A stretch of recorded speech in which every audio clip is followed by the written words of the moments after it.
परम प्रेममय श्री श्री ठाकुर अनुकूल चंद्र सत्यानुसरण पाठ। जदि परीक्षक साजी अहंकार नहीं सद्गुरु किंबा प्रेमी साधुगुरु को परीक्षा करने को जाओ तेबे तुम्हें तांकोठी केवल तुमको ही देखिवो ठकी आसीवो। सद्गुरु को परीक्षा करने को हेले तांको निकट को संकीर्ण संस्कार विहीन हुई भल पाइबार हृदय नहीं दिन एवं जेते दूर संभव निरहंकार होई जाइपारिले तांको दयारे संतुष्ट होई परिबो। तांको अहं रूपक कष्टी पत्थर द्वारा कषा जाए नहीं किंतु से प्रकृत दीनता रूपक मेंढा सिंहरे खंड विखंड होती। हीरा जेपरी कोईला प्रभृति आवर्जना थाए उत्तम रूपे परिष्कार न कले ताहार ज्योति बाहरे नहीं से मध्य सेहीपरि संसार रे अति साधारण जीव परि रही थांती।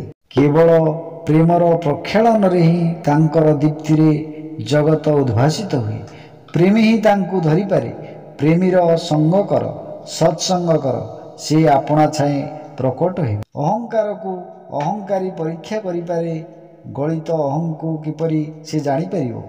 ता निकटरे गोटिए किंबुत किंबाकार जेपरि गजमूर्ख निकटरे महापंडित।